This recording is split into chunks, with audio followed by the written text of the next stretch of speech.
J'apprécie bien les histoires de science-fiction, et notamment il y en a une que je trouve assez révélatrice. C'est ce qu'on appelle les short stories, ce sont des histoires très courtes.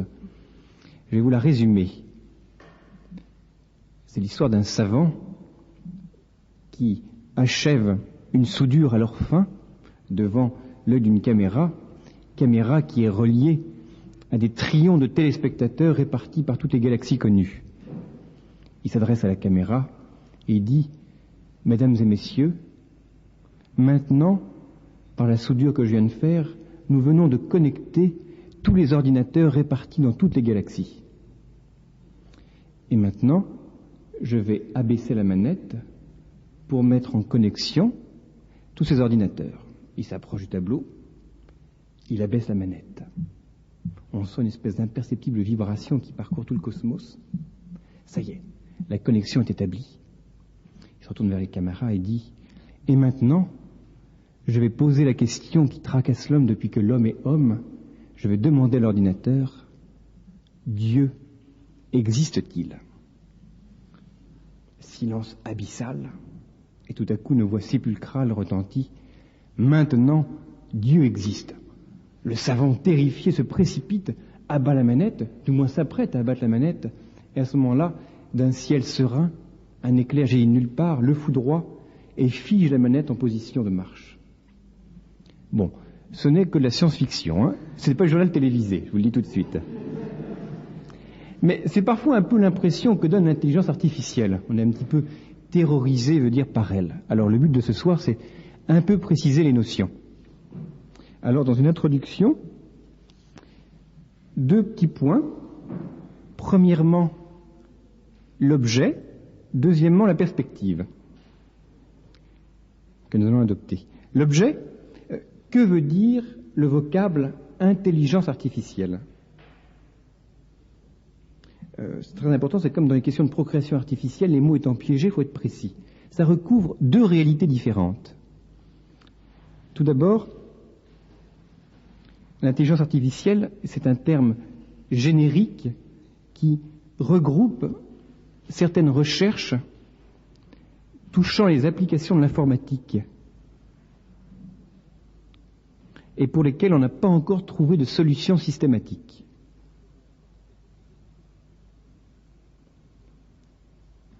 Par exemple, on n'a pas encore trouvé de méthode pour reconnaître une langue naturelle.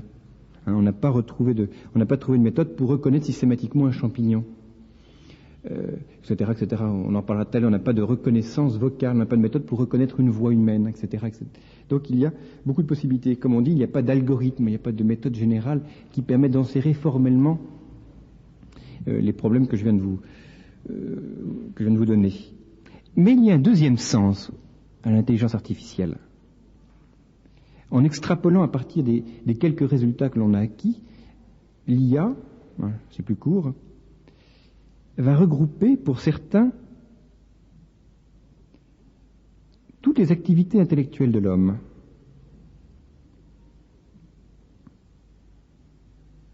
De sorte que l'on dira que tout ce que l'homme fait avec son intelligence peut être transféré à la machine.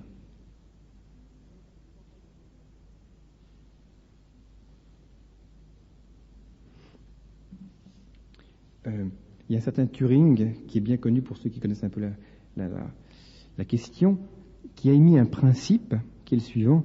Lorsqu'une machine fera tout ce que fait un homme, il n'y aura plus aucun moyen de discerner la machine de l'homme, et donc la machine sera intelligente. C'est le principe dit de Turing, T-U-R-I-N-G. Lorsqu'une machine fera tout ce que fait un homme, il n'y aura plus de raison de distinguer l'homme de la machine. C'est exactement la question que nous nous posons ce soir. Est-ce que la machine est, ou en tout cas pourra être, un jour intelligente? Voilà, question toute simple et absolument, vous le verrez, vitale. D'autant plus vitale que c'est vraiment devenu une réaction courante. Vous tapez sur un ordinateur, vous lui dites bonjour, il vous répond bonjour, il dit mais oui vraiment, non seulement il est intelligent, mais en plus il est poli. C'est comme les vitres, c'est poli et ça réfléchit. L'ordinateur aussi, ça réfléchit. Bien. Deuxième petit point. après l'objet, la perspective que nous allons adopter. Comme toujours, je ne suis pas un spécialiste, je n'ai pas grande compétence, je pense que parmi vous, il y a des gens qui pourraient en dire beaucoup plus long, mais ma perspective ne sera pas technique, ça serait d'ailleurs beaucoup trop vaste pour nous, elle sera philosophique. Et on va voir que cette question-là, c'est à la philosophie de trancher le débat, c'est pas la technique, c'est la philosophie de trancher le débat. Et on va voir que justement, c'est elle qui apporte les lumières sur la question. Je vous le dis d'emblée, parce que je crois que c'est très important de faire front à une objection que l'on entend toujours en ce moment. On dit, bon, si on fait de la philo, on va planer. Alors attention, mettez vos parachutes. Et en tout cas, quand on dit on fait de la philosophie, on dit, bon, bah, tant mieux. La philosophie, c'est le domaine de chacun son opinion. La philosophie est une espèce de vaste fourre-tout où tous les chats sont gris, etc. Je crois que par rapport à ça, il faut être très précis. L'objection donc selon laquelle tout le monde veut dire chacun pense ce qu'il veut en philosophie. Premièrement, personne ne peut s'imaginer qu'il ne fait pas de philosophie. Tout le monde fait de la philosophie. Ça je tiens beaucoup à ça. Chacun fait de la philosophie, qu'il s'en rende compte ou non. Et sachez bien qu'il n'y a pas pire préjugé qu'un préjugé inconscient. Ne pas s'en rendre compte, ça rend méfiant. Je n'en prendrai comme exemple que la question débattue la dernière fois sur les embryons humains. On va vous dire, bon, vous les philosophes, vous posez la question de savoir si c'est une personne, bon, comme vous voulez, ça c'est de la philo, moi pendant ce temps-là je continue à expérimenter, on verra après. Les questions philosophiques, de toute façon, ça fait 2000 ans qu'on s'en pose, on s'en posera encore jusqu'à ce que la Terre ne tourne plus. Attention, celui qui prétend que ce n'est qu'une question philosophique et qui va continuer à expérimenter, il fait fond, en fait, d'une philosophie implicite extrêmement réelle. C'est qu'en l'occurrence, pour lui, l'embryon n'est pas une personne, et donc, si l'embryon n'est pas une personne, son acte de foi philosophique est un acte de foi philosophique matérialiste. Donc, ce qu'il prétend ne pas être une position philosophique en est une, et une dramatique, en l'occurrence, une philosophie positiviste, matérialiste, etc. Donc, rendez-vous bien compte que tous ceux qui sont en face de vous adoptent, qu'ils le sachent ou qu'ils ne le sachent pas, une vue sur le monde. Et c'est ça la philosophie, c'est une vue sur le monde. Et ici, on est en train de nous demander de réfléchir sur quelle vue avons-nous des choses. Pareil par rapport à l'intelligence artificielle, celui qui dit « peu importe, moi je continue à expérimenter », vous verrez que leur préjugé est bien souvent matérialiste. Bien. Ceci dit, eh bien, abordons tout de suite le sujet. Donc, nous allons rapidement faire un rappel de quelques notions indispensables pour y voir clair, et ensuite, nous appliquerons ces notions, nous verrons un petit peu plus concrètement qu'est-ce qu'il faut penser de la question « la machine est-elle ou non intelligente ?» D'abord, quelques petits rappels de vocabulaire. Ne confondons pas tout. Alors, je donne une petite liste toute simple de définitions. L'information. L'information, très simplement, mettez égale connaissance. On ne va pas s'embarrasser. Information, c'est la connaissance. Quand vous regardez votre journal, vous lisez les informations. Vous faites connaissance avec ce qui est dit. C'est pareil. Donc, l'informatique, c'est la science qui a l'information pour objet, tout simplement. En Angleterre, on parle de computer science. On parlait de computer science. Le mot n'est pas très heureux parce que ça veut dire la science des ordinateurs. C'est pas la science des ordinateurs, je veux dire. De même que la thermodynamique, c'est pas la science des thermomètres, ou l'astronomie, c'est pas la science des télescopes. Donc, je veux dire, on a remplacé par informatique, ce qui est quand même préférable. C'est un mot inventé non pas par Hubert Dreyfus, mais par Philippe Dreyfus, si vous voulez ça par pure érudition. Alors, pour être plus précis, on verra que l'informatique ne traite pas comme telle l'information, mais traite le support de l'information. Je vous distinguerai tout à l'heure le support et le sens. C'est une question très importante. Toute proche, il y a la cybernétique, C-Y-B-E-R-N-E-T-I-Q-E, qui l'a d'ailleurs précédé historiquement. C'est une science qui a pour but, là, davantage de diriger l'action, d'après la la définition de Couffignal, qui est aussi la définition de Norbert Wiener, qui a fondé le mot. Hein. C'est donc un but plus pratique que l'informatique. Alors, l'ordinateur, ne pas confondre ordinateur avec informatique, l'ordinateur, c'est la machine qui va traiter l'information, notamment. Donc, l'ordinateur, c'est la machine qui va servir à traiter l'information. Excusez-moi, c'est des banalités pour beaucoup, mais il faut quand même préciser. Vous savez qu'actuellement, le plus gros ordinateur que l'on a, c'est l'ordinateur, je ne sais plus, de 4e génération, on me démentira si je me trompe, c'est le Cray2, hein, qui est un ordinateur qui actuellement peut traiter 2 milliards d'opérations à la seconde, 2 milliards d'opérations élémentaires. C'est colossal. On a réduit son volume de manière à permettre qu'il n'y ait pas trop un échauffement qui ne soit pas trop important. Il est utilisé, vous savez pourquoi, pour la météorologie. Il est utilisé notamment pour la météorologie en Angleterre, hein, parce que c'est ce qui demande le plus gros traitement d'information, la météorologie. Le transistor, c'est l'élément de base de l'ordinateur. On pourrait dire c'est la cellule. Ce qui est plus simple. Hein. Sa fonction, c'est d'amplifier ou d'inhiber un signal électrique. Je ne vais pas vous faire un cours d'électronique. En plus, je serais incapable. Et le b.a.-ba de l'électronique, c'est surtout, ça fera très bien en sortant si vous savez faire la différence, ne pas confondre un transistor et une puce. La puce, c'est pas l'animal. Hein. Bon, on appelle ça une puce parce que ça ressemble à une puce, c'est pour ça. La puce, c'est un ensemble de transistors, un ensemble ordonné, en fait pas vraiment de transistors, mais ce qu'on appelle des équivalents transistors, peu importe. Hein. La puce, c'est un ensemble d'équivalents transistors. Alors, il faut savoir qu'actuellement, la miniaturisation est extrêmement poussée. Sur 1 cm², on met des millions de transistors, et ça va en se miniaturisant. C'est-à-dire qu'on dépasse l'échelle de résolution du microscope optique. Maintenant, on est obligé d'utiliser le laser pour réussir à mettre en place précisément les différents transistors sur la puce. Et la puce, c'est l'ensemble de puces qui se trouvent dans un ordinateur. Il y a des puces partout, hein, dans les montres à quartz que vous avez chacun. Comme il y a à peu près 70% des gens qui ont des montres à quartz, il y en a de plus en plus. Hein. Quant à l'intelligence artificielle, eh bien, on a vu ce que c'était. Alors, je rajoute un tout petit point en annexe au vocabulaire. L'informatique est une affaire sérieuse.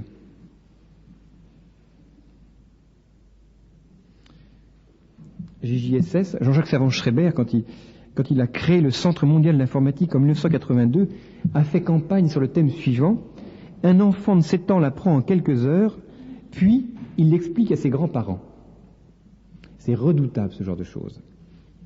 Un autre exemple, le journal Time Magazine. Vous savez que le journal Time Magazine, qui chaque année élit la vedette de l'année, l'idole de l'année, vous savez, un homme ou une femme, en 1983, avait élu un ordinateur comme vedette de l'année. C'est l'esprit du temps, hein. Le Time Magazine disait Anne Bless, 13 ans, assistante d'informatique depuis 2 ans, depuis l'âge de 11 ans, à l'école Jordan Middle School, excusez-moi pour mon anglais, à Palo Alto, Californie, explique les mystères de la programmation à 2 septuagénaires aventureux. À 11 ans déjà professeur, vous voyez. Ça, c'est une espèce de merveille, l'informatique. Ce que je veux dire par là, c'est que pour beaucoup d'entre nous, encore, l'informatique, c'est j'appuie sur le bouton et puis tout sort. Cette espèce de truc un petit peu merveilleux, je veux dire, qui permet de tout faire. Hein. Il y avait un journaliste au CICOB, je sais plus, il y a quelques années, qui montrait une machine qui ressemblait un petit peu à une photocopieuse, qui disait, vous voyez, c'est pas compliqué, vous prenez une lettre, vous la mettez dans la machine, et la machine vous trie tout le courrier. C'est une absurdité totale. Déjà, pour reconnaître nous-mêmes, déjà, on a déjà du mal à reconnaître l'écriture de ceux qui écrivent sur la lettre, alors je ne vous dis pas la machine elle-même. Bon, puis en plus, elle ne peut pas trier. Comme ça. Donc, c'est important pour nous, il faut se défaire de l'idée que l'informatique, c'est les films War Games, etc. Vous savez, on s'imagine tous que tous nos enfants peuvent être des petits génies qui essayent de rentrer dans le système de défense du Pentagone, etc. On a tous un peu cette impression-là. Alors, il faut savoir que non, très concrètement, l'informatique est une science. Actuellement, on peut passer des maîtrises et des doctorats en informatique, et que c'est une science, comme disait un des grands spécialistes à qui Pierre Mauroy avait demandé de faire un rapport, c'est l'association, disait-il, de la logique formelle et du fer à souder. Je crois que c'est pas mal trouvé comme formule informatique. L'association de la logique formelle et du fer à souder, c'est-à-dire c'est la rencontre de la technologie avec la mathématique extrêmement poussée qui implique la logique formelle. Ce qui veut dire que l'informatique demande des grandes connaissances en mathématiques. D'ailleurs, il y avait une étude faite par Donald Knuth, qui est un spécialiste en informatique, qui montrait que les enfants prodiges en matière d'informatique, c'est quand même la rareté, c'est l'exception. Donc, il ne faut pas s'imaginer qu'on va avoir affaire à des petits Einstein parce qu'ils commencent à tapoter sur le Macintosh. Bien. Donc, c'est important de se méfier un petit peu de toute l'imagerie. Moi, je me rappelle le film, je ne sais pas si vous l'aviez vu, Electric Dreams, qui montrait quelqu'un qui s'achetait un petit ordinateur, et il renverse son verre de champagne malencontreusement sur l'ordinateur, et l'ordinateur commence à tout à coup à devenir quelque chose d'intelligent, une espèce de transformation du docteur Jekyll paisible qu'il était avant, Mr. Hyde abominable, devenant jaloux de lui parce qu'il tombe amoureux de quelqu'un, etc. Bon, ne vous imaginez surtout pas que si vous renversez un verre d'ordinateur sur votre Macintosh, il ne faille pas d'abord le transporter rapidement chez le réparateur, et surtout qu'il va devenir une personne. C'est comme si vous imaginiez, parce que vous laissez votre chat avec une pelote de laine, il va faire un beau tricot quand vous reviendrez. Il n'y a aucune chance. Perdez vos illusions. Donc l'informatique est une chose sérieuse et qui demande beaucoup d'intelligence et beaucoup de compétences. Donc n'ayez pas de complexe par rapport aux petits-enfants qui jouent, c'est pas l'informatique ça. Bien, deuxième petit point, historique. Très rapide. En fait, certains font remonter, alors je distinguerai une ère préhistorique, si je puis m'exprimer ainsi. Deuxièmement, les préparatifs immédiats au XXe siècle. Et troisièmement, l'intelligence artificielle elle-même. Première étape, ère préhistorique.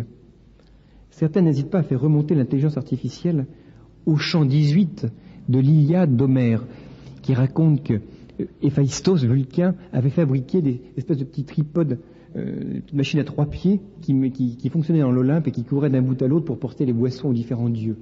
Bon, on peut considérer en effet que c'est l'intelligence artificielle, mais en tout cas c'est purement mythique. Alors, en fait, il faut remonter un petit peu plus proche de nous pour trouver des choses un peu plus intéressantes, notamment l'invention des horloges au XVIIe siècle.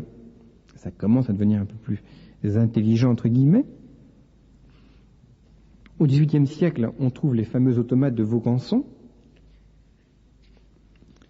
Vaucanson, notamment, vous savez, il y avait un célèbre joueur de flûte traversière. Il jouait la flûte traversière, c'était en 1737. Il avait les doigts posés dessus, il jouait des petits morceaux. On avait même inventé, en fin XVIIIe siècle, une méthode automatique pour composer les menuets, comme ça. Alors, très célèbre aussi, je veux dire, en matière de robotique préhistorique, si on peut dire, le fameux joueur d'échecs du baron de Kempelen. Von Kempelen, tout le monde connaît ça. C'était un joueur, il présentait ça dans toutes les cours d'Europe, c'était un joueur un robot qui jouait aux échecs. Fantastique, et qui gagnait, c'est quelqu'un de très doué. Edgar Poe s'est penché sur le problème avec beaucoup d'intérêt, le fameux Edgar Allan Poe, et s'est rendu compte que c'était une supercherie. En fait, il y avait un immigré russe, je crois, qui était dedans, et qui avait été amputé, ce qui lui permettait de rentrer dans le mannequin extrêmement exigu, et c'est lui qui manœuvrait les pièces. Donc, en l'occurrence, c'est pas un ancêtre de nos programmes d'échecs contemporains. Bien, arrivons directement, deuxièmement, aux préparatifs immédiats. Mon but, c'est pas de faire de l'histoire, en plus, je ne connais pas bien cette question-là. Le XXe siècle. Alors, pour systématiser un peu,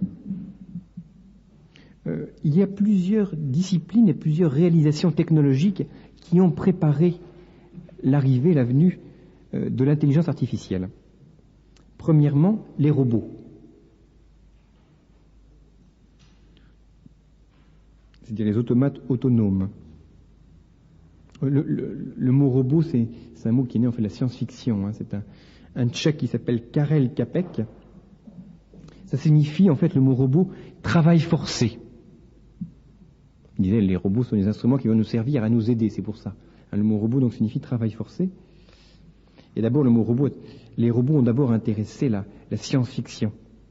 Tout le monde, j'imagine, a entendu parler du fameux Isaac Asimov, notamment son grand bouquin, c'est grand bouquin qui s'appelle Fondation. C'est lui qui avait mis au point, très intéressant d'ailleurs, les 3 fameuses lois de la robotique. Vous ne connaissez pas ces 3 fameuses lois de la robotique? La première loi dit « Le robot ne doit jamais nuire à l'homme ». Deuxième loi, le robot doit aider l'homme s'il respecte la première loi. Troisième loi, le robot doit conserver sa vie s'il respecte les 2 premières lois. C'est très bien parce qu'en définitive, c'est amusant de voir que l'intuition d'Asimov, qui est un écrivain de science-fiction extrêmement fécond, ont été repris par tous les théoriciens, même je pourrais dire les moralistes de la robotique, et sont toujours tout à fait valables. Encore que le livre d'Asimov montre qu'il y a pas mal d'exceptions, parce que quand on cherche à les appliquer, on se rend compte qu'il y a pas mal de contradictions. Bon, ça c'est la science-fiction. Au niveau réalité, l'ancêtre des robots, c'est ce qu'on appelait le Philidog en 1929, c'est une réalisation française, Cocorico. C'était en fait des animaux, en fait, on appelle ça des animaux parce qu'ils marchent extrêmement lentement. Ils se dirigeaient sur un rayon lumineux, c'est un rayon lumineux qui le dirigeait, et quand ils rencontraient un obstacle, ils aboyaient. C'est quand même assez rudimentaire, faut le dire. Reste qu'il y a quand même quelques résultats. Les résultats, il y avait les fameuses tortues de Gray-Walter en 1949, le renard d'Albert Ducroc aussi. Alors ce sont des animaux qui explorent leur environnement, mais de manière très très rudimentaire. Deuxième discipline qui a préparé l'intelligence artificielle après la robotique, c'est la logique formelle, notamment la machine de Turing. Troisièmement, un des grands stimulants en matière d'intelligence artificielle, c'est les échecs, le jeu d'échecs. Ça a toujours été un des grands domaines qui a passionné tous les chercheurs, faire jouer une machine contre l'homme. Notamment, il y avait un Hollandais de Groot qui avait étudié les deux grands champions qui étaient Alexandre Alekhine et le Dr Max Euwe, juste avant la Seconde Guerre mondiale. Quatrième discipline qui a permis de faire avancer l'intelligence artificielle, c'est la cybernétique, dont je vous ai parlé tout à l'heure. Notamment la cybernétique s'est beaucoup intéressée à quelque chose dont nous reparlerons, qui est le parallélisme structurel, l'espèce d'analogie de structure qui existe entre le cerveau humain et la machine. Il est certain que l'intelligence artificielle est née dans un contexte d'étude de l'homme. Vous savez qu'au XVIIIe siècle, un certain Delamétrie avait écrit un livre qui s'appelait L'homme machine, à la suite de Descartes d'ailleurs. Et que voir l'homme comme une machine favorise le développement de l'intelligence artificielle, donc la réduction de l'intelligence à une machine. On en reparlera. Cinquième discipline qui ont aussi favorisé l'intelligence artificielle, c'est l'informatique et la cybernétique.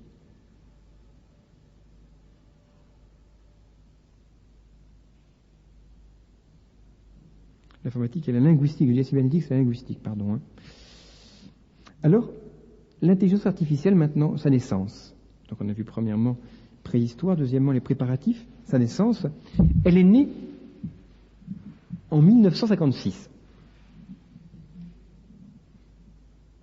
C'est les noms sont intéressants à noter quand même pour l'histoire. Elle est née grâce à des personnes qui s'appellent Newell et Shaw aux États-Unis. Newell et Shaw, qui avaient fait un programme qui s'appelait Logic Theorist, N-E-W-E-2-L, et Shaw comme George Bernard Shaw, le célèbre humoriste anglais. Un petit programme tout simple qui ferait rire aujourd'hui. Et qui montrant ce programme, c'est eux qui pour la première fois ont proposé, mon anglais est détestable mais je suis obligé d'en faire, le nom de Artificial Intelligence. Ne souriez pas s'il vous plaît, il y a de la compassion. Alors ils ont donc commencé ayant mis ce petit programme au point, qui était un petit programme de logique tout simple, on pouvait résoudre des problèmes de logique formelle extrêmement simples, ça a été extrêmement vite l'euphorie. Et dès 1958, nos auteurs, là, Newell et Shaw, d'ailleurs il y en a un autre qui s'appelle Simon, ont fait une très célèbre prédiction. Je vous la donne parce qu'elle fait sourire aujourd'hui. Ils étaient tellement emballés par tout ce qu'ils faisaient, ils ont dit, avant 10 ans, c'est-à-dire avant 1968, un programme d'informatique sera champion d'échecs, champion mondial d'échecs, et démontrera un important théorème mathématique. On attend toujours aujourd'hui la réalisation de la prophétie. Alors, je vous passe rapidement la suite parce que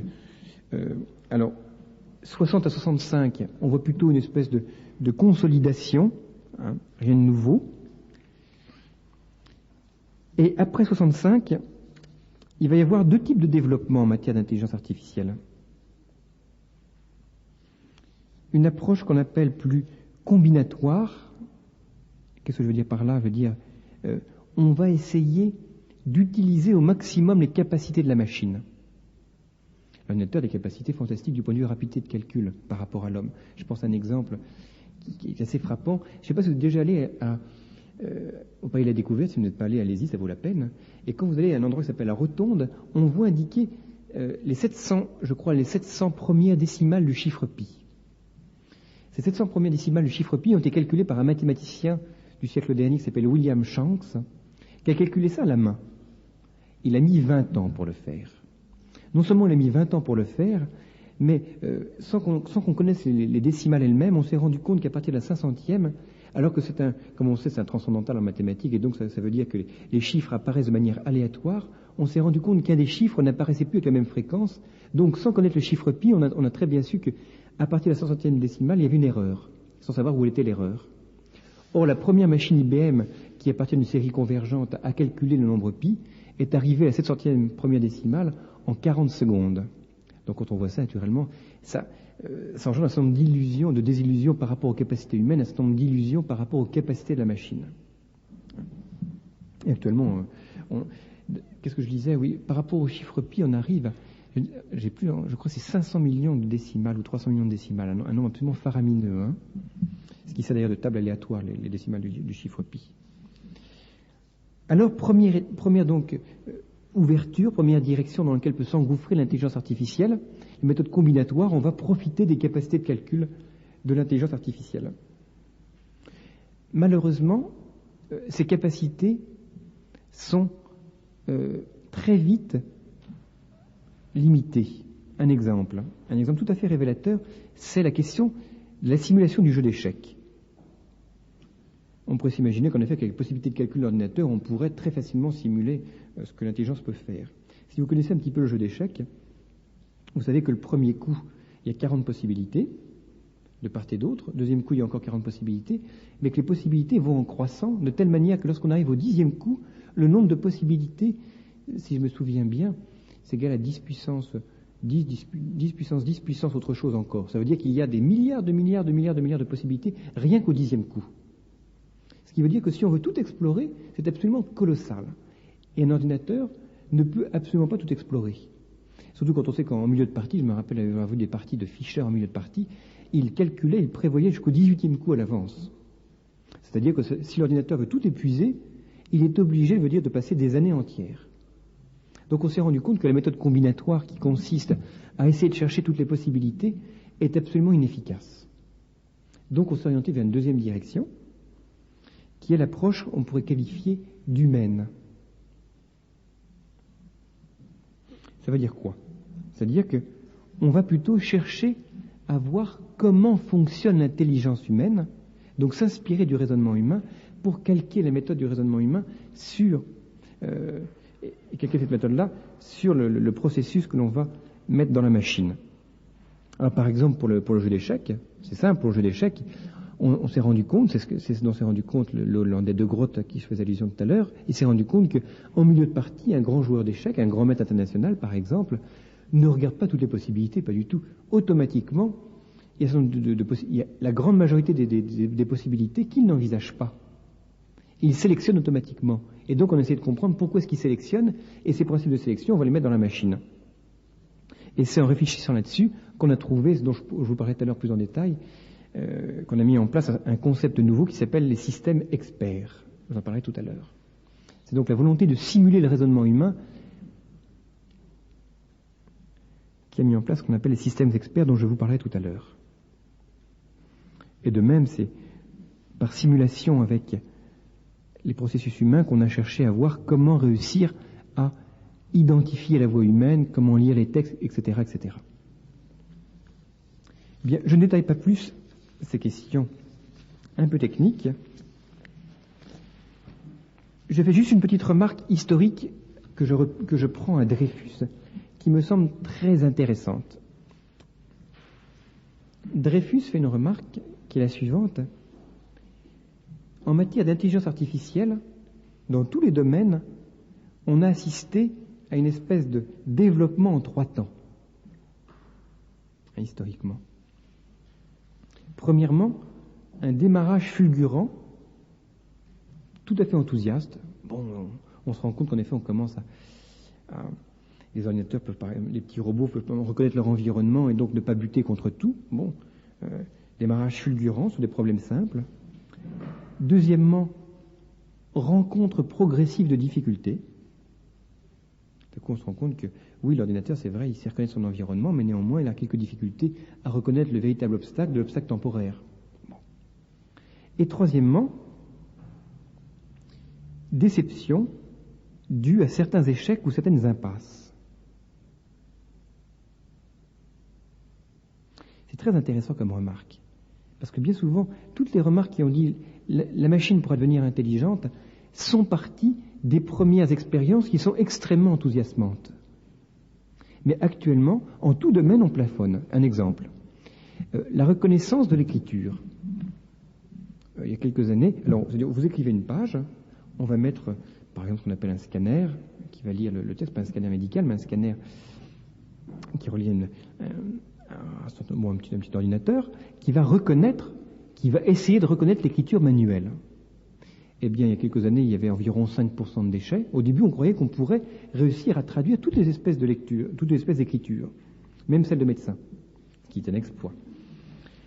Eh bien, actuellement, il y a quelques années, c'était 5%, et actuellement, il y a encore au minimum 1% de déchets. Alors, ça peut vous paraître étonnant. Si vous prenez une feuille que vous avez écrite, vous avez l'impression que chaque lettre, isolément, est compréhensible. En fait, illusion. Il y a une expérience très amusante à faire qui est d'isoler une lettre dans la page et de l'isoler du contexte. Et vous vous rendrez compte qu'il y a un certain nombre de lettres qui sont tout à fait incompréhensibles si on n'a pas le reste du mot. Vous direz, mais est-ce que c'est un E, est-ce que c'est un I, est-ce que c'est un L? Et qu'en fait, c'est le contexte qui vous permet de déterminer qu'est-ce que c'est que la lettre. Or, justement, actuellement, les programmes ne permettent pas de pouvoir déterminer la lettre individuellement hors contexte. Et c'est pour ça qu'on plafonne. Or, 1% de déchets veut dire dans la traduction d'un texte écrit, c'est beaucoup trop.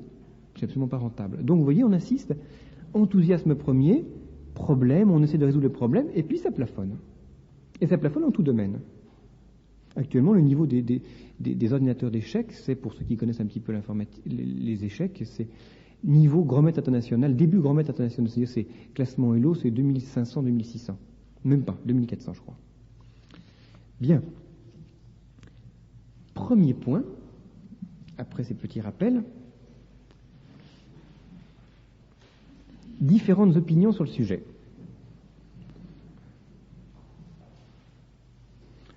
Je les classe en 3. Il y a d'abord ceux qui sont résolument favorables à l'intelligence artificielle, ceux qui disent la machine est ou sera intelligente. C'est la grande majorité. Peu importe les noms, il y en a quantité. Alors, en effet, c'est modulé selon... Même Dreyfus, il dit, bon, dans 300 ans, il n'y aura pas d'intelligence artificielle, mais je pense que dans 3000 ans, les machines seront intelligentes. Alors, pour certains, c'est vrai que ça supposera beaucoup de changements. Certains imaginent que pour que l'ordinateur devienne intelligent, il faudra quand même qu'il passe par le stade... comme on dit, homo sensiens, donc il faut qu'il y ait un changement au niveau du hard, c'est-à-dire au niveau du matériel, pour que l'ordinateur devienne beaucoup plus sensible, qu'éventuellement une espèce de pseudo-peau par laquelle il pourra recevoir des informations de l'extérieur. Peu importe, en tout cas, quelles que soient les évolutions, l'ordinateur, un jour, sera intelligent. Deuxième position, la position du Normand, je dirais, la question n'est pas tranchée, elle n'est même pas tranchable.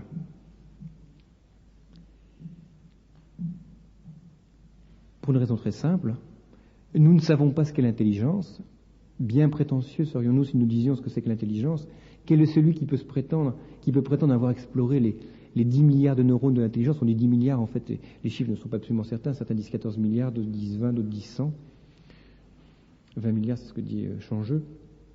Bref, on ne sait pas. Le cerveau est tellement complexe qu'il est impossible de savoir.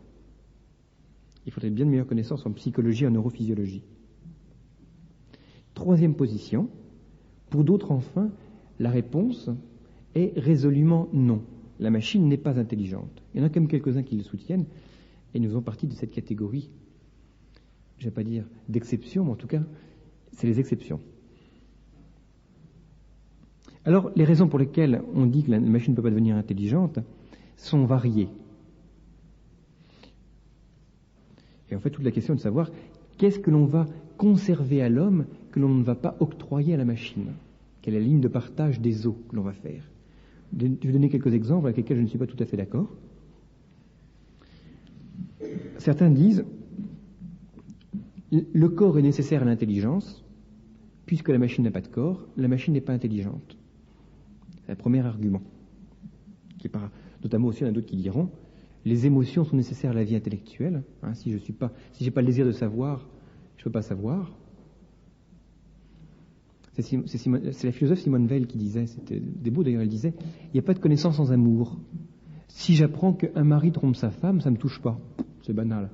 Si j'apprends que Bertrand trompe Judith, je connais Bertrand, je connais Judith, ça me touche. Donc la connaissance est pétrie d'amour, or la machine n'a pas d'amour, donc la machine ne connaît pas. C'est un argument qui a sa valeur. C'est pas le nôtre. Certains aussi parlaient d'intuition, de sens artistique. Une machine ne fera jamais un Rembrandt, on ne verra jamais une machine en train de faire la Pietà de Michel-Ange, je ne pense pas non plus. Donc la machine n'a pas de génie. Certains ont dit aussi, la machine n'aura jamais de sentiment religieux. Elle n'en recevra jamais la foi. Vous voyez un petit peu l'embarras dans notre pauvre Église. Faut-il ou non baptiser les machines? Le paradis des machines. Oh là là. Etc., etc. Donc il y a 36 hypothèses. Je ne reçois pas ces hypothèses. Je n'estime pas que ce soit des hypothèses qui soient tout à fait justes. Premièrement, j'en reparlerai, l'intelligence n'est pas corporelle. Donc je ne peux pas accepter ça. Deuxièmement, deuxième critique à ces opinions, j'estime que ce sont davantage des conséquences que de véritables différences. J'estime qu'il y a quelque chose de beaucoup plus fondamental. Si on dit que la machine n'est pas à l'image de Dieu, oui, mais il faut expliquer pourquoi est-ce que la machine n'est pas à l'image de Dieu. Il faut le démontrer. Troisièmement, toutes ces hypothèses-là, finalement, les tenants de l'intelligence artificielle estiment qu'à plus ou moins long terme, on pourra résoudre les problèmes. Actuellement, on dit c'est vrai qu'une machine ne composera pas un menuet de Mozart, mais pourquoi un jour elle ne le composerait pas? Pourquoi pas? Mais surtout, à mon avis, la critique décisive, et c'est là-dessus que je vais fonder toute ma démonstration, c'est toutes ces hypothèses-là concèdent beaucoup trop à la machine. On concède beaucoup trop à la machine en lui laissant tout le domaine de la connaissance. On va dire la machine calcule, la machine apprend, la machine corrige des erreurs, etc. Or, c'est ce que nous allons voir maintenant. Ce langage est beaucoup trop anthropomorphique. Même à la limite, pas à la limite, ce langage est faux. Alors, on fait de la machine une idole. Alors, parmi les opinions, une petite parenthèse quand même, il y en a juste un que je mets à part, c'est Jacques Arsac, notamment dans son dernier livre, Les machines à penser. Lui, il est très clair, il refuse absolument que la machine connaisse, et pour des raisons très bonnes, dont je reparlerai. Alors, pour bien asseoir ma position, point de départ, quel sens donner au mot intelligence? Eh bien, la question est d'abord linguistique, c'est-à-dire c'est d'abord une question de sens, une question sémantique. Le mot intelligence a 4 sens.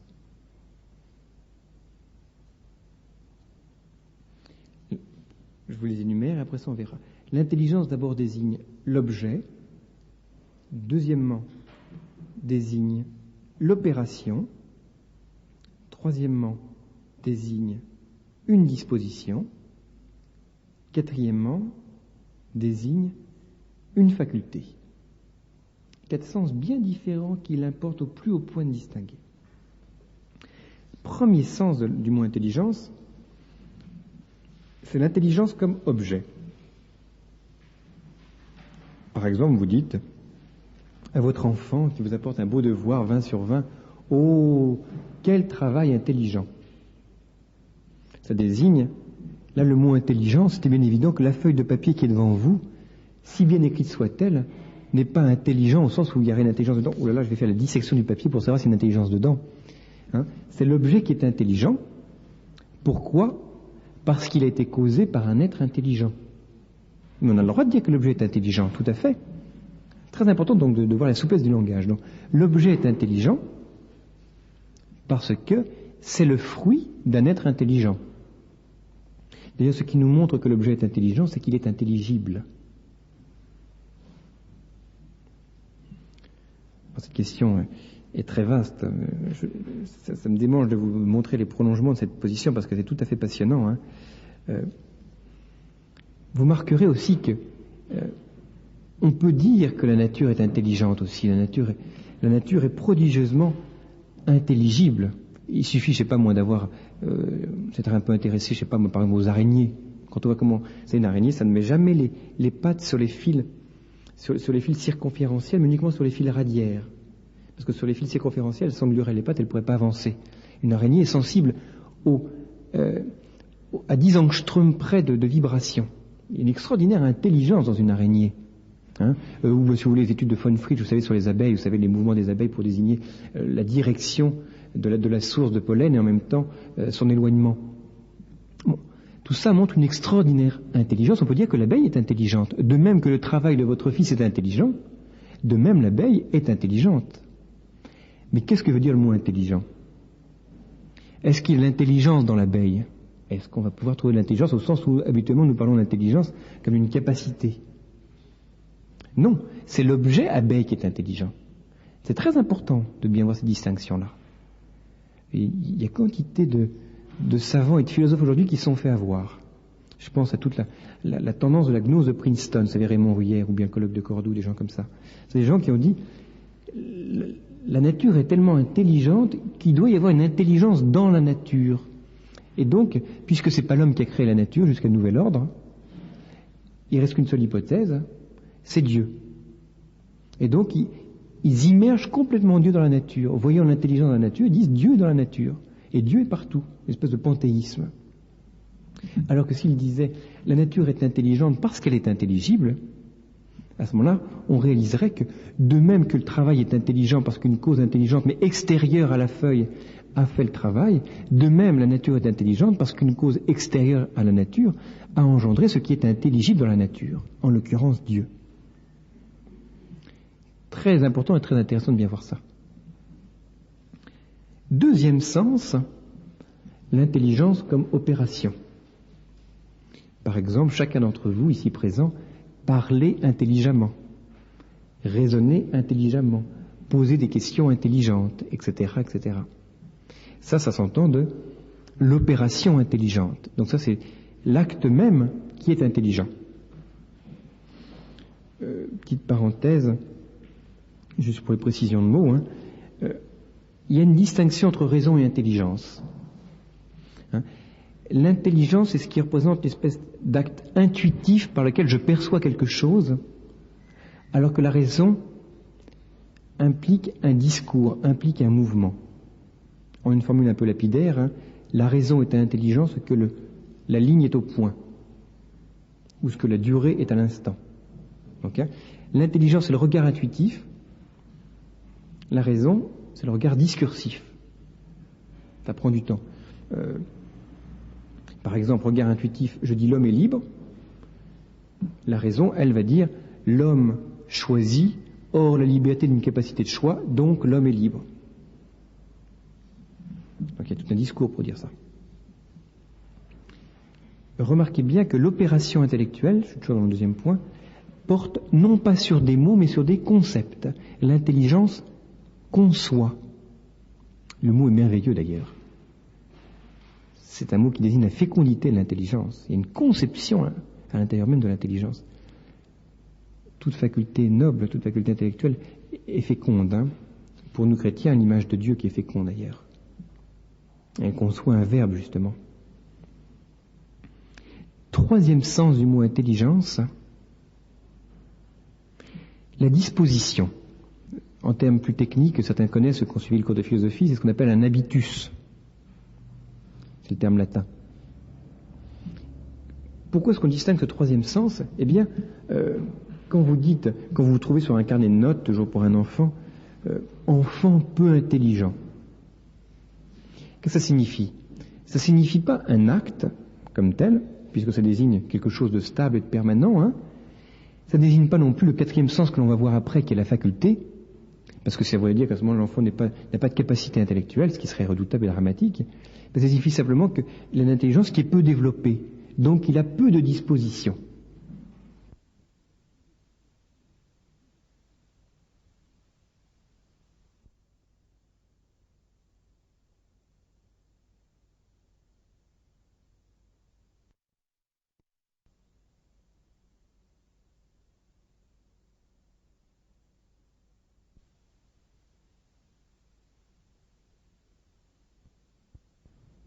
C'est la boutade d'Oscar Wilde quand il dit « L'homme animal raisonnable, animal tout ce que l'on veut sauf raisonnable ». Bon, là le mot raisonnable s'entend dans le troisième sens. Il n'y a pas de disposition. C'est très important de faire la distinction entre ce sens-là et le suivant, la faculté. Parce que dans le quatrième sens, donc, je passe tout de suite et j'en vais revenir, quatrième sens, donc, c'est l'intelligence comme faculté, c'est la capacité intellectuelle. Et celle-là, elle est commune à tout homme. Tout homme a une capacité intellectuelle.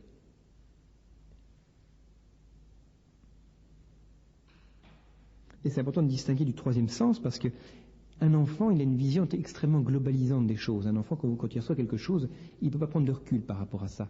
Donc quand vous dites à un enfant, t'es bête, ce que tu as fait c'est sot, pour lui, il passera aussitôt, si on l'intellectualise, il passera aussitôt du statut disposition au statut faculté. Lui ne fera pas distinction. Si on dit que je suis bête, c'est que je n'ai pas d'intelligence. Nous méfions-nous des mots. Il vaut mieux dire bien posément, tu as fait quelque chose qui n'est peut-être pas très intelligent, c'est peut-être pas très malin de donner une grande gifle à ta sœur. On peut dire, bon.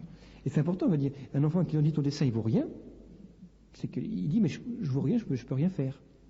Il faut bien distinguer les deux niveaux. Même nous, on veut dire quand on dit à quelqu'un t'es un voleur, il y a une manière de glacer la personne dans le geste qu'il a fait. T'es un voleur, donc t'es constitutivement un voleur. Distinguons bien les plans. Alors je reviens sur la faculté d'intellectuel. Philosophiquement, on démontre, c'est pas le lieu, ce serait beaucoup trop long, mais on démontre que l'intelligence est une faculté spirituelle. Alors attention, le mot spirituel ne s'entend pas au sens surnaturel du terme. Au sens philosophique, ça veut dire que c'est une faculté qui ne dépend pas de la matière pour exister. Alors, je ne vais pas vous le démontrer, je vais juste en donner un petit signe.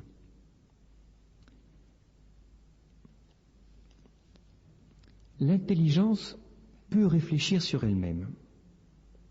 Je peux penser que je pense, je peux même penser que je pense, etc., etc., ce qui n'est pas très fécond d'ailleurs. Mais ça nous entraîne à une réflexion tout à fait intéressante. Votre œil ne peut absolument pas voir qu'il voit.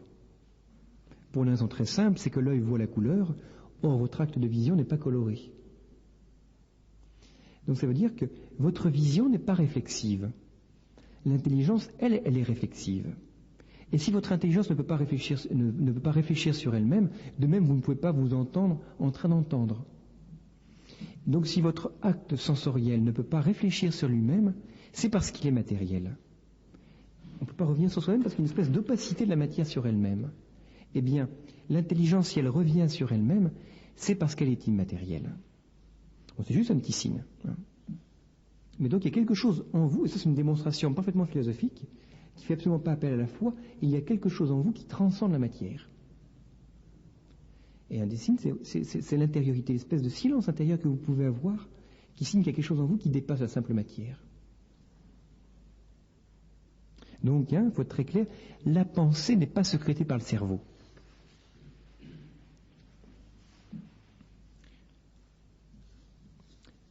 Appliquons ce que nous venons de voir à la question de l'intelligence artificielle. Premièrement, l'ordinateur est-il intelligence au sens premier, au sens d'objet intelligent?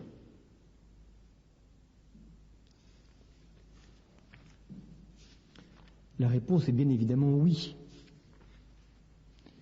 Pour une raison extrêmement simple, c'est qu'il a fallu une intelligence pour le concevoir. Et je ne dirais pas seulement qu'une intelligence, mais beaucoup d'intelligence. L'ordinateur est une des inventions les plus récentes de l'homme. La première puce a été conçue en 1967, mais le premier circuit intégré véritablement opérationnel, c'est seulement en 1971 qu'il a été inventé, à Silicon Valley. Donc vous voyez, c'est tout récent. Le premier micro-ordinateur, c'est 1977. Vous imaginez un petit peu le progrès qu'il y a en 10 ans de temps. C'est hallucinant.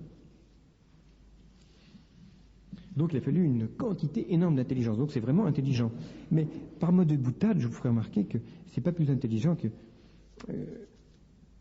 fourchette ou un stylo. Une fourchette ou un stylo, c'est aussi une intelligence qu'il a fait. On peut dire qu'un stylo est intelligent comme un ordinateur est intelligent. Deuxième sens, et naturellement, pour revenir au premier, excusez-moi, c'est bien évidemment pas dans ce sens-là qu'on veut dire que l'on parle d'intelligence artificielle, bien sûr. C'est pas au sens où on veut dire que c'est l'homme qui a fait l'ordinateur. C'est au sens où on veut voir l'intelligence dans la machine. Là, l'intelligence n'est pas dans la machine, mais dans celui qui l'a conçue. Donc, ce sens-là ne nous intéresse pas. Donc, accédons tout de suite au deuxième sens, et c'est ce qui va nous retenir le plus. La machine pose-t-elle des actes intelligents? De même que votre enfant ou vous-même posez des actes d'intelligence. Est-ce que je peux dire que, par exemple, est-ce que formellement, je peux dire la machine raisonne? Quasiment tout le monde le dit aujourd'hui. La machine calcule. Tout le monde dit que la machine calcule. Est-ce que je peux le dire? Je vais répondre en deux temps, plutôt par deux voies. Je vais faire une première réponse avec Jacques Arsac, et après ça, je compléterai ce qu'il dit.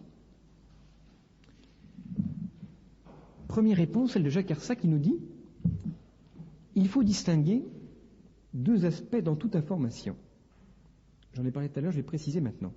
Dans toute information, toute connaissance, il faut distinguer entre un support et son sens. Lui, il parle de forme et sens, moi je préfère parler de support et de sens. En toute information, il y a un support et un sens.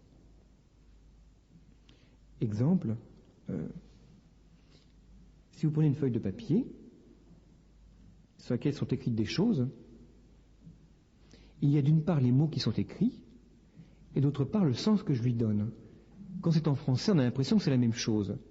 Si je vous passe du beloutchistanais, de l'hindi, ou je ne sais pas moi, une langue lapon, vous vous rendrez compte qu'il y a une sacrée différence entre le signe et le sens. Donc on doit bien distinguer entre le support, par exemple les signes qui sont écrits, et le sens que ça a. Je ne sais pas si vous avez vu le film, ça s'appelle Les dieux sont tombés sur la tête. Vous savez, il y a une bouteille de Coca-Cola qui tombe, à peu près des Bushnan, vous savez, bouteille de Coca-Cola. Pour chacun d'entre vous, un Coca-Cola c'est ça, tout le monde sait ce que c'est, pas de problème. Mais le Bushnan qui n'a jamais vu une bouteille de Coca-Cola, qui tombe sur la tête, qu'est-ce que c'est? Il ne sait même pas si ça se pose comme ça ou ça se pose comme ça, il ne sait rien du tout. Il ne sait absolument pas qu'une bouteille de Coca-Cola, d'abord il ne sait même pas ce que c'est que le verre. Ça sert à remplir, donc il se demande qu'est-ce que c'est, etc. Voilà un support, mais quel sens ça a? Ça a même si peu de sens qu'il va le jeter, vous vous rappelez, c'est tout le film, il va le jeter à l'extrême, pour lui c'est le Finistère, à l'extrême de son pays. Donc autre chose est le support, autre chose le sens que je lui donne. Alors, remarquez bien d'ailleurs qu'il peut y avoir quelque chose qui a un sens, qui a des supports différents. Exemple, le téléphone. Ma voix d'abord comme support pour vous parvenir l'air, les vibrations sonores. Quand ça passe dans le téléphone, ça se transforme en signal électrique, même sens, mais support différent, et ça parvient à l'interlocuteur de l'autre côté, qui lui l'entend par vibration sonore. Vous avez donc deux supports différents, vibration sonore, signal électrique, et un sens qui est le même. Inversement d'ailleurs, un même support peut avoir différents sens. Regardez, accident de voiture à la place de la Concorde, regardez les relations faites par les différents témoins, ça concorde assez rarement. Demain, demandez un petit peu à vos collègues, ceux qui sont autour de vous, comment ils ont ressenti le spectacle télévisé de ce soir. Même support, les sens ne sont pas véritablement les mêmes. Une revue de presse est extrêmement instructive, et en général nous rend assez sceptiques d'ailleurs. Je me rappelle une porte qu'on avait présentée à l'exposition Beaubourg, l'exposition du Centre Pompidou. Il y avait une belle porte comme ça, c'était prétendument une œuvre d'art. Alors il y avait un spot qui tombait dessus, alors l'artiste était là, il se pâmait, fantastique. Le taulier qui vient, il se dit, bon, fantastique, la porte, combien vous m'en donnez? 100 francs, je la porte à la casse. Donc, je veux dire, une même porte pour le taulier et pour l'artiste n'a pas véritablement le même sens. Donc, on distingue bien entre support et sens. Application. Jacques Arsac nous dit, l'ordinateur traite le support, il ne traite pas le sens. Je vais vous donner un exemple assez amusant, qui est le programme ELISA. C'est une conversation en langue naturelle dans le contexte d'une consultation psychologique réalisée par un ordinateur. Alors, Alors sur un ordinateur, donc, c'est une personne qui dialogue avec un ordinateur, elle tapote sur une touche.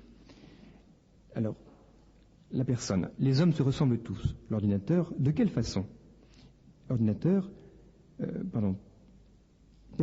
Personne, ils nous cherchent tous des histoires pour une chose ou une autre. L'ordinateur, pouvez-vous donner un exemple précis? Personne, bien mon petit ami m'a dit de venir ici. Ordinateur, votre petit ami vous a dit de venir ici? Personne. Il dit que je suis très souvent déprimé. Ordinateur, je suis navré d'apprendre que vous êtes déprimé. La personne, c'est vrai, je suis malheureuse. L'ordinateur, pensez-vous que venir ici vous aidera à ne pas être malheureuse? La personne, j'ai besoin d'aide, c'est évident. Ordinateur, obtenir de l'aide, qu'est-ce que ça signifie pour vous? Personne, peut-être pourrais-je apprendre à supporter ma mère? Ordinateur, parlez-moi davantage de votre famille. Personne, ma mère s'occupe de moi. Bon. Quand on lit ça, on se dit quand même, n'importe qui d'entre nous aurait pu tenir la conversation. C'est quand même assez admirable, c'est vrai. Sur quoi est basé le programme? C'est vrai que ça paraît quand même assez convivial. D'abord, il y a quand même une prouesse, c'est qu'un ordinateur parle quand même en langage très naturel. En fait, il faut savoir que le programme dans l'ordinateur est fondé sur un certain nombre de trucs. Par exemple, quand une phrase comporte le mot père ou mère, l'ordinateur répond à chaque fois « Parlez-moi de votre famille ». Alors j'ai réfléchi un peu, je me suis imaginé, bon, je vais passer un campagne chez la mère de mon ami. Parlez-moi de votre famille. Merveilleuse à propos, vous ne trouvez pas? Donc ça montre à quel point elle veut dire, ça paraît fonctionner, veut dire, mais manifestement l'ordinateur ne comprend absolument pas, il fonctionne sur des trucs. Bon, c'est une évidence, mais il faut bien le dire. Hein, etc., etc. Il y a beaucoup d'exemples qui le montreront. Voilà la thèse d'Arsac, elle paraît assez bonne, donc de montrer que l'ordinateur, lui, ne s'intéresse qu'au contenu matériel. Mais moi, ça me pose une question. Il va nous dire, seul l'homme interprète, seul l'homme donne un sens. Oui, mais moi je pose la question, qu'est-ce qui me permet de traiter le sens? Qu'est-ce qui me permet de dire que seul l'homme connaît le sens? Pourquoi est-ce qu'il y a un sens pour moi? Qu'est-ce qui me garantit qu'un jour l'ordinateur ne pourra pas connaître le sens des choses? Qu'est-ce qui me garantit qu'un jour l'ordinateur, quand il ira rouge, ne saisira pas dans sa mémoire électronique que le rouge correspond à la couleur rouge qu'il peut voir autour de lui? Eh bien, ça montre que l'hypothèse d'Arsac est un petit peu courte, et là, il faut que je fasse de la philo. Ce qu'Arsac ne peut pas faire parce qu'il n'est pas philosophe. Et donc, je suis sur mon terrain, je suis content. On va voir maintenant ce qui me semble être la clé de la question de l'intelligence artificielle. Ce n'est pas le problème de l'intelligence, c'est le problème de la connaissance. Voilà l'enjeu, on est au pied du mur. Enfin, premier temps, qu'est-ce que c'est que la connaissance? Nous sommes toujours dans la question de l'objet, la question de l'acte, l'opération. Qu'est-ce que c'est que la connaissance? Alors, je ne peux pas vous détailler, mais à partir de quelques petits exemples.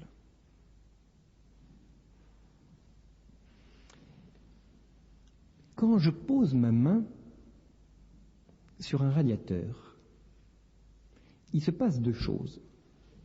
Imaginons que le radiateur soit en train de chauffer.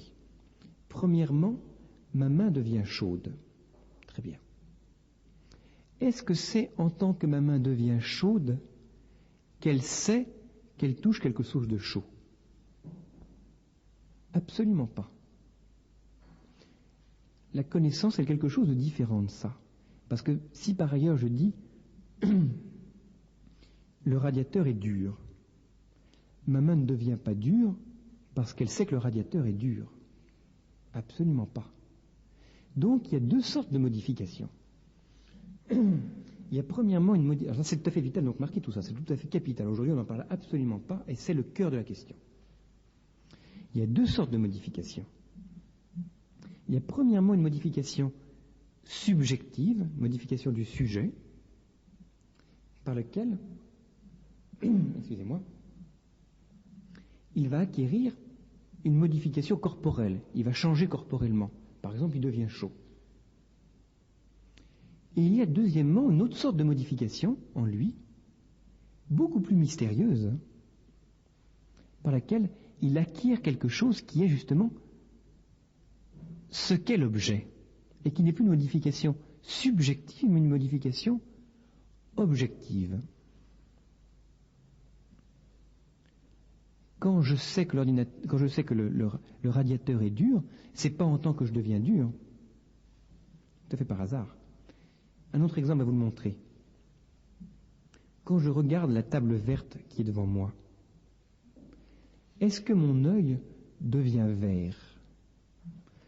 Heureusement que non. Si mon œil devenait vert, d'abord, la conséquence immédiate, c'est que mon œil ne pourrait plus voir autre chose. Il serait marqué par le vert. Et puis je ne crois pas qu'aucune observation montre que vos yeux deviennent des couleurs de ce que vous voyez, bien heureusement. Donc on se rend compte qu'il y a bien une différence entre la modification subjective, la table qui devient verte, et moi qui pourtant connais la chose, d'une certaine manière devient la chose, sans pourtant perdre ce que je suis et devenir ce qu'est la chose matériellement. Donc on se rend compte d'une chose tout à fait importante, la connaissance n'est pas un devenir matériel. Il y a dans la connaissance un changement qui n'est pas matériel, un changement qui transcende la matière. Le changement matériel, c'est le changement de la table. Elle devient verte. Bon, ok. Puis quand elle devient verte, je suis désolé, elle perd sa belle couleur jaune d'avant. Moi, bien heureusement, quand je connais le vert, je peux encore connaître le jaune. Et donc, la connaissance est un devenir qui est non matériel.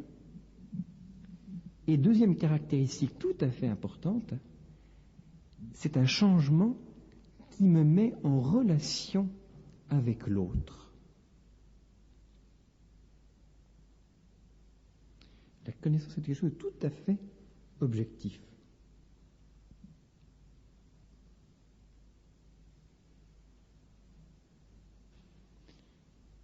Contre-exemple. Quand vous prenez une cellule photoélectrique, c'est l'exemple que donne Barjavel dans son livre La fin du tigre, ou bien quand vous prenez un appareil photographique, vous avez les rayons lumineux qui vont tomber sur la plaque photosensible. De même, les rayons lumineux tombent sur la rétine de mon œil. Est-ce que l'un d'entre vous oserait dire que l'appareil photographique voit? Si c'est le cas, il faut qu'il vienne me voir d'urgence. Il ne voit pas. Et bien pourtant, l'œil, comme l'appareil, il y a une certaine modification corporelle qui se passe. Mais s'il ne voit pas, ça montre donc bien que la connaissance ne se réduit pas à la modification corporelle. Modification matérielle, si vous préférez. La connaissance, c'est autre chose que la modification matérielle. Sinon, tous les appareils photographiques du monde verraient. Et ils ne voient pas.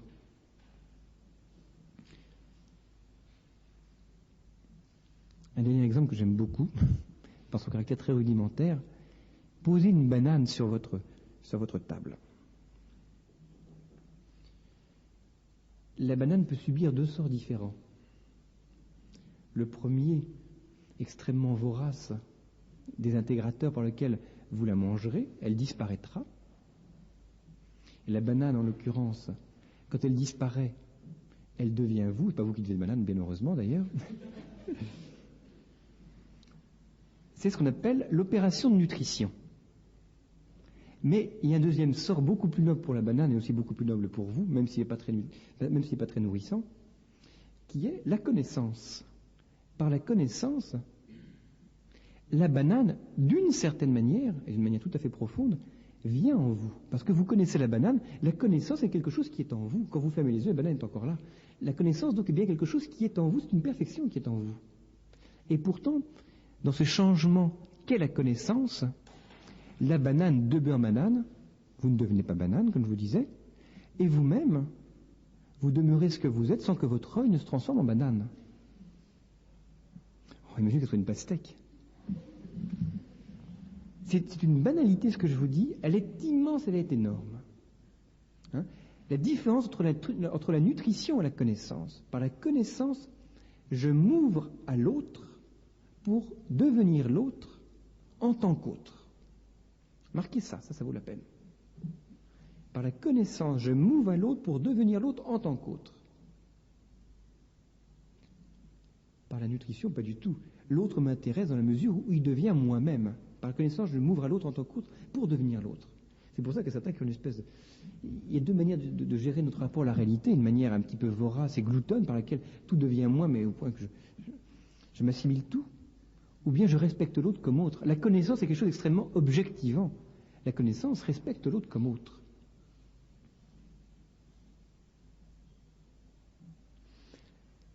Eh bien, appliquons ça Et je vais même rajouter un petit quelque chose. Dans la connaissance, l'unité qu'il y a entre vous et ce que vous connaissez est probablement une des unités les plus intimes qui puissent se concevoir. Un philosophe arabe qui s'appelait Averroès disait, une formule tout à fait étonnante, il disait « L'unité qu'il y a entre le connaissant et le connu, entre l'état par exemple que vous connaissez et vous-même, est plus intime que l'unité qu'il y a entre le corps et l'âme. » Et c'est tout à fait vrai. Ça ouvre des perspectives tout à fait étonnantes, cette remarque. Application à la machine. La machine ne connaît pas. Pourquoi ? Parce que dans la machine, il se passe exactement la même chose que dans la cellule photoélectrique ou sur la plaque photographique. Il n'y a que des changements matériels.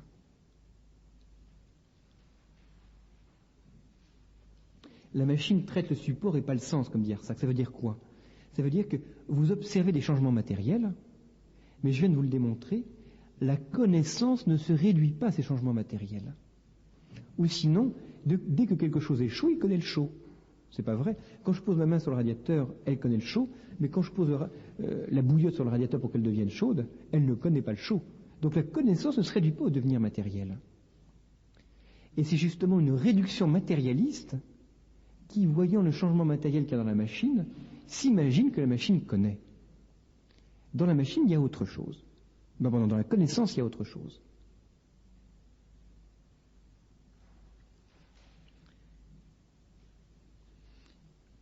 Je vais faire deuxième étape pour encore un peu approfondir.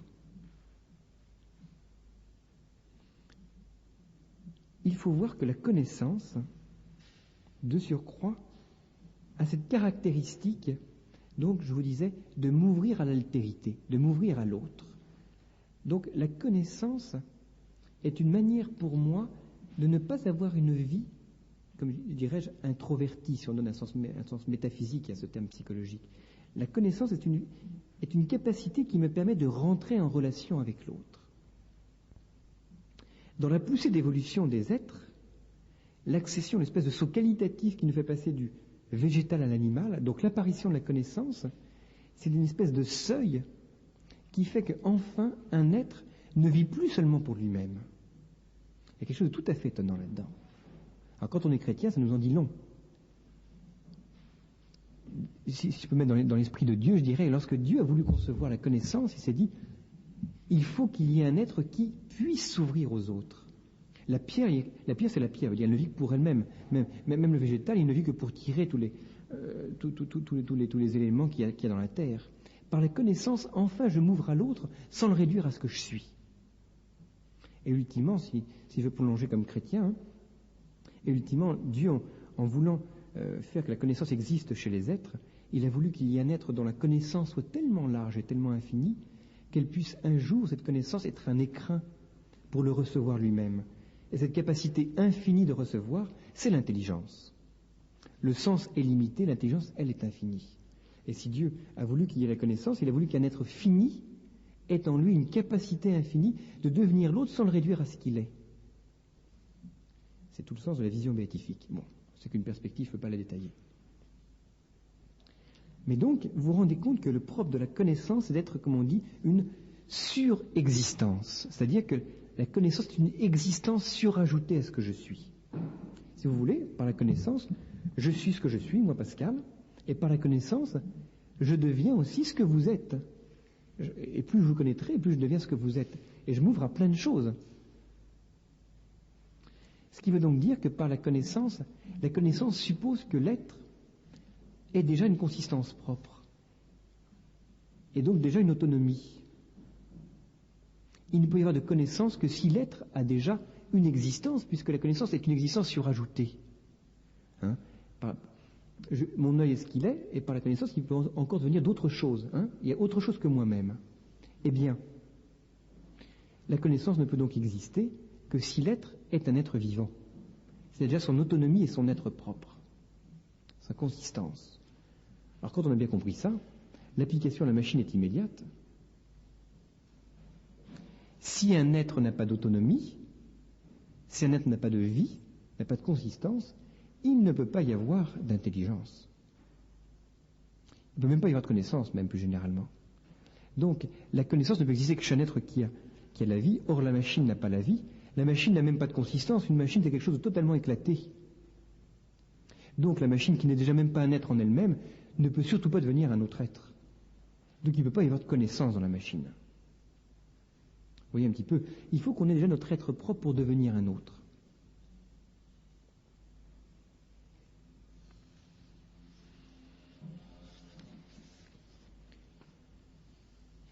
La preuve que la machine d'ailleurs n'a pas d'être, vous savez, c'est que vous pouvez remplacer les pièces comme vous voulez, vous pourrez ajouter un élément, vous pouvez la complexifier, vous pouvez... Ça n'a pas d'être propre, une machine. Donc, la conséquence est extrêmement claire et tout est joué dès maintenant. La machine ne peut absolument pas poser un acte de connaissance. Je ne m'intéresse même pas à l'intelligence quand je dis ça. La machine ne peut pas poser d'acte de connaissance, donc parler d'une machine intelligente, même d'une machine connaissante, est une absurdité. Dire qu'une machine réfléchit, raisonne, calcule, ça n'a aucun sens. Ça supposerait qu'elle connaisse. Elle ne peut pas connaître. Troisième sens, après le premier sens qui était l'intelligence comme objet, deuxièmement l'intelligence comme opération, maintenant l'intelligence comme disposition.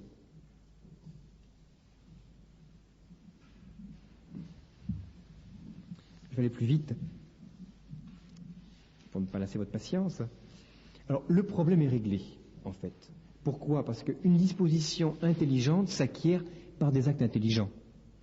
Vous apprendrez la mathématique en posant des actes de mathématiques. C'est en forgeant qu'on devient forgeron. Puisque la machine ne peut pas poser d'actes intelligents, elle ne peut pas acquérir de dispositions intelligentes. Bon, donc la thèse est claire, mais je dois quand même résoudre deux petits problèmes. Le premier, c'est que pour beaucoup de personnes, une des caractéristiques de l'intelligence, c'est qu'elle apprend. Le problème de l'intelligence par rapport à l'animal, par exemple, l'animal n'apprend pas quasiment rien. Alors, l'intelligence peut apprendre. Or, aujourd'hui, dit-on, beaucoup d'ordinateurs apprennent. Par exemple, il y a un programme aux dames où l'ordinateur, au point de départ, se laisse battre à plate couture par vous. C'est très bien pour vous-même. Et puis, au fur et à mesure, il apprend à corriger ses erreurs et à la fin, c'est lui qui vous en fait baver. Donc on a l'impression que l'ordinateur apprend au fur et à mesure où il joue avec vous. Et donc les gens disent, donc l'ordinateur est intelligent. La réponse est extrêmement simple par rapport à cette objection. D'abord, l'autorectification n'est pas une preuve d'intelligence. En tout cas, n'est pas une définition d'intelligence. Deuxièmement, si l'ordinateur se rectifie, par exemple, quand il joue aux dames, ou backgammon, vous savez que depuis 1980, le champion du monde de backgammon, c'est un ordinateur, c'est un computer. En l'occurrence, il se corrige, c'est parce que la personne qui l'a conçu a mis des règles pour qu'il se corrige. Donc là encore, c'est l'intelligence du concepteur qui précède. Et puis la troisième réponse, qui est toujours la même et qui sera toujours la même, c'est de l'anthropomorphisme. Quand on dit qu'il se corrige, c'est moi qui interprète ce qu'il fait comme une correction. Il n'y a qu'un changement matériel. Il y a que des courants électriques qui parcourent l'ordinateur, c'est tout ce qui se passe. C'est moi qui interprète ça comme quelque chose ayant sens de correction. Donc c'est toujours moi qui donne le sens. Il n'y a qu'un changement matériel. Il n'y a pas de connaissance. Deuxième objection, deuxième problème, la question des systèmes experts. Très rapidement, qu'est-ce que c'est qu'un système expert? Définition. C'est un système, en l'occurrence une machine, qui imite la démarche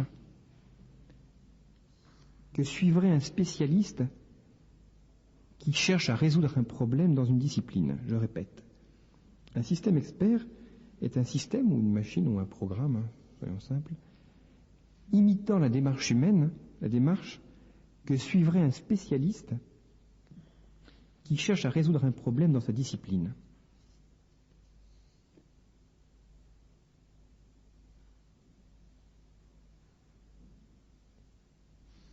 Exemple, moi je me rappelle quand j'étais à l'armée, un jour je marchais sur le chemin, puis en forêt de Fontainebleau, puis derrière moi il y avait deux adjudants qui marchaient. Et j'étais avec un ami qui faisait ce que l'on appelle de l'autoprotection, c'est-à-dire une espèce de sens un peu vital qui lui permet de percevoir les différents stress dans la vie. D'un coup, tandis que nous marchions, d'un coup il me dit « Attention !» Et il me dit « Regarde !» On baisse les yeux, qu'est-ce que je vois? Je vois une grenade qu'il y avait entre nos jambes. J'ai juste le temps de sauter de côté, et la grenade explose. Bien sûr, c'était une grenade à plâtre. Hein. C'est pas une vraie grenade. Et qu'est-ce qui s'était passé? Tout bêtement, l'adjudant qui était derrière, qui n'avait pas grand-chose à faire, avait jeté la grenade entre nos jambes pour nous voir tout en blanc. Bon. Rétrospectivement, je me retourne vers mon ami, je lui dis, mais comment as-tu pensé que la grenade allait exploser? Moi, j'ai absolument pas rien repéré, j'étais pas dans la discussion, etc. Alors lui, il se dit, je sais pas. Puis en réfléchissant, il se dit, si, je crois que j'ai dû penser à un moment que j'ai dû enregistrer inconsciemment que la conversation entre les adjudants s'était arrêtée. Je m'en suis méfié et spontanément j'ai pensé qu'il y a quelque chose qui allait se passer et c'est pour ça que j'ai regardé entre nos jambes et j'ai vu la grenade arriver. Le cas ne nous intéresse pas, même s'il est amusant par lui-même. Ce qui est intéressant, c'est qu'est-ce que j'ai fait? J'ai essayé de faire expliciter à mon ami quelque chose que lui-même n'avait pas explicité. Et donc j'essayais de lui faire rendre compte d'un processus qu'il n'avait pas formalisé et systématisé. Eh bien, c'est ça le système expert. Le système expert, c'est un moyen de formalisation, de systématisation d'une connaissance qui existe comme en vrac chez quelqu'un qui l'utilise depuis des années et des années. Pour le dire simplement. Après, j'avais vu une petite bulle amusante dans le journal Le Point. On voyait un jeune loup, un jeune cogniticien, les cogniticiens sont les spécialistes dans ce domaine-là, qui disait à un ouvrier en salopette un petit peu éberlué, voilà, vous allez avoir quelques briefings avec notre cogniticien afin de transférer vos processus pifométriques vers un moteur d'inférence optimal pour notre ABL 8000. Inutile de vous dire qu'il ne comprenait pas grand-chose, moi non plus d'ailleurs. Ça veut dire quoi? Ça veut dire que dans toutes les entreprises, on connaît ça, veut dire il y a le gars qui est depuis 20 ans dans l'entreprise, il sait comment tout fonctionne et dès qu'il part en vacances, c'est la panique. On ne sait plus comment faire. Ou bien, je sais pas moi, dans le garage, je veux dire, c'est le gars qui sait absolument réparer tous les trucs les plus tordus, la voiture qui a roulé depuis 50 ans. Bon, il sait comment réparer, mais par contre, il serait incapable de vous expliquer comment il fait pour réparer. Alors, on va lui donner un petit rendez-vous, c'est une espèce de psychanalyste qu'on appelle le cogniticien, un psychanalyste de la connaissance, qui va essayer de lui extirper toutes les connaissances qu'il a. Dire, mais dans tel cas, quand vous voyez en effet un pot d'échappement qui donne tel type de fumée, ou quand vous voyez un moteur, veut dire je sais pas moi, qui est un petit peu asthmatique, etc., qu'est-ce que vous faites? Et qui va essayer d'extirper de lui toutes les connaissances qu'il a et de les mettre en forme. Et après ça, ayant mis en forme ces connaissances, va les faire passer dans la machine, va s'aider de ce qu'on appelle un moteur d'inférence, qui est une manière de pouvoir utiliser les connaissances, de telle manière qu'après ça, les connaissances qui étaient réservées à une espèce de monstre qui les gérait pour lui tout seul, et ces connaissances vont pouvoir désormais servir à tous les autres utilisateurs. Donc c'est quelque chose de tout à fait intéressant que le système expert. Et de plus en plus actuellement, le système expert est universalisé à beaucoup de domaines de connaissances. Par exemple, il y a des systèmes experts en architecture, en médecine, etc., etc. Et donc, c'est quelque chose d'extrêmement efficace, extrêmement précieux. Est-ce que pour autant le système expert est l'avènement de l'intelligence artificielle? Eh bien non. Exemple. Il y a des systèmes experts de reconnaissance des champignons qui vous dira si ça a un pied blanc, des tubes blancs et un chapeau marron, alors c'est une tête de nègre. Vous savez, si on analyse un champignon.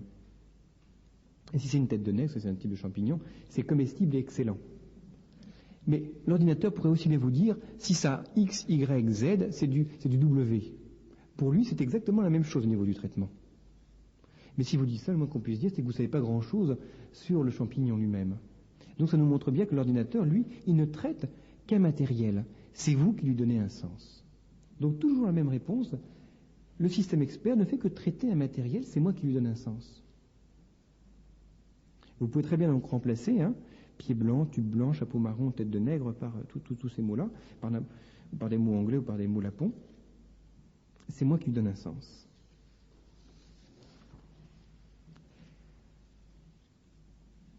Quatrième sens, l'intelligence comme faculté.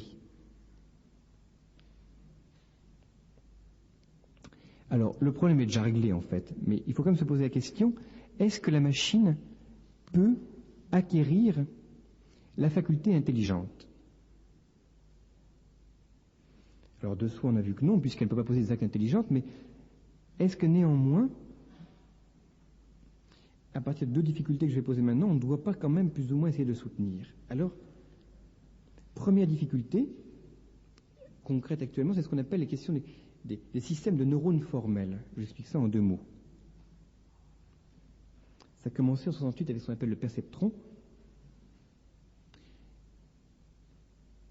On s'est intéressé à ce qu'on appelle les cerveaux de limaces. Les cerveaux de limaces sont des cerveaux qui ont environ 120 neurones. Et on a essayé de calquer le cerveau d'une limace. C'est plutôt des ganglions cérébroïdes, en fait, c'est des trucs extrêmement simples. On a essayé de fabriquer quelque chose qui ressemble à un cerveau de limace à partir de 120 neurones avec toutes les interconnexions synaptiques qu'on peut imaginer. Et de là, actuellement, on arrive à établir des choses quand même assez élaborées. Est-ce que pour autant, on ne pourrait pas imaginer qu'un jour, on arrive à fabriquer quelque chose de similaire à l'intelligence humaine? Et donc, de ce point de vue-là, est-ce qu'on pourrait quand même pas dire qu'un beau jour, quelque chose de prodigieusement complexe ne pourrait pas simuler l'intelligence humaine? Eh bien, je crois que là encore, il faut répondre non. La simulation, donc, l'on appelle les systèmes de neurones formels, ou les réseaux de neurones formels, ne donnera pas l'intelligence humaine. Première raison, d'abord, comme toujours, avant même ça, veut dire, il faut savoir que le cerveau humain est extraordinairement complexe. Donc, veut dire, entre les 120 neurones du cerveau de limace, veut dire, et les 10 milliards de neurones qu'il y a en nous, avec les environ 100 000 interconnexions qu'il y a entre chaque neurone, il n'y a pas de commune mesure. Vous savez qu'il y a 100 000 synapses, environ 100 000 interconnexions synaptiques entre chaque neurone. Donc, veut dire, c'est colossal. Deuxièmement, il faut se défaire d'une espèce d'illusion de parallélisme d'architecture. On a l'impression que parce que l'architecture des éléments électroniques ressemble à l'architecture des éléments neuroniques, pour autant, le cerveau électronique est intelligent. Moi, j'appelle ça l'effet Canada Dry. Vous savez, c'est ce que c'est Canada Dry. Le Canada Dry, c'est la couleur, l'odeur de l'alcool, mais c'est pas de l'alcool. Ben là aussi, veut dire, ça ressemble à l'intelligence humaine, mais c'est pas une intelligence humaine. C'est comme si vous prenez un cerveau dans le formol, il y a tous les éléments structuraux d'un cerveau vivant, je veux dire, mais c'est pas intelligent. Pas du tout intelligent. Et puis surtout, je veux dire, la raison principale, je reviens toujours à la même raison, le cerveau, les modifications neuroniques, les modifications électrochimiques, tout ce que vous voulez au niveau du cerveau, ce n'est pas de la connaissance. Ça, il y a une espèce de réduction matérialiste qu'il faut refuser. La connaissance, ça ne se réduit pas à un changement matériel. La connaissance appartient à un sujet vivant. Deuxième difficulté, donc la première, on a vu, c'était les systèmes de neurones formels. Deuxième difficulté, ce qu'on appelle aujourd'hui les cyborgs. Donc le cyborg, qu'est-ce que c'est? C'est un être qui est mi-machine, mi-humain. On peut aussi d'ailleurs se poser la question, et c'est cette question-là plutôt qui est intéressante pour nous, est-ce que finalement on n'arriverait pas à faire pousser intégralement même un homme sous verre? Alors, est-ce que dans ces cas-là, on ne pourrait pas parler d'intelligence artificielle? Eh bien, la réponse doit distinguer deux cas. Je ne m'intéresse pas au problème éthique, c'est un autre problème. On doit distinguer deux cas. Premier cas, soit je dis, un jour, je fabriquerai un être intelligent qui sera intégralement fait de matière inerte, de silicium en l'occurrence. Donc, premier cas, un jour, je fabriquerai un être, un androïde, qui sera intégralement fait à partir de matériaux inertes. Est-ce que cet être-là sera intelligent? Est-ce que je pourrais donner l'intelligence? Il faut résolument répondre non. C'est philosophiquement, métaphysiquement impossible. Pourquoi? Pour une raison très simple, la matière inerte est incapable de penser. Elle n'est pas en puissance à penser. Il n'y a que la matière vivante qui peut penser. Et si vous avez fait un petit peu de biologie, c'est très simple à comprendre. Le silicium n'a pas du tout la même plasticité, la même souplesse que le carbone. Et donc, si je veux avoir un être qui réfléchisse, je suis forcé de passer par toutes les étapes qui me font accéder jusqu'au vivant et ultimement jusqu'à l'homme. Ça, c'est certain. Deuxièmement, est-ce que je ne pourrais pas dire à ce moment-là qu'un beau jour, par manipulation génétique, et on revient au cas de figure précédent, On ne pourrait pas fabriquer un homme in vitro, qui donc aura une intelligence à peu près comme la nôtre, à partir des bouts d'ADN, des bouts de génome humain, des bouts de chromosomes, qui coderont l'intelligence humaine. Est-ce que je ne pourrais pas dire ça? Si, tout à fait, sans aucun problème. Mais en l'occurrence, ça serait un homme comme vous et moi. Et donc, je ne serais plus du tout autorisé de parler d'intelligence artificielle. D'une part, parce que ce ne sera pas artificiel, ce sera quelque chose de tout à fait naturel. L'art n'interviendra comme manière extrêmement extrinsèque. On respectera toutes les lois naturelles. Puis deuxièmement, je n'aurai pas une intelligence artificielle. J'aurai un homme. Donc je n'aurai pas intelligence artificielle, j'aurai un homme naturel. Donc dans un cas de figure, je reviens au cas le plus fréquent, et en l'occurrence, je crois qu'il vaut mieux laisser faire la nature. Elle fait beaucoup mieux que ce qu'on peut voir faire in vitro. Donc méfions-nous de séparer l'intelligence de la vie. Que je n'imagine pas que je puisse avoir affaire à un être intelligent qui ne soit pas vivant. L'intelligence demande la vie. Très important ça. C'est amusant de voir que dans toutes les prétentions à vouloir faire une intelligence artificielle, je sépare intelligence et vie. Non, l'intelligence est une perfection qui ne peut arriver qu'aux vivants.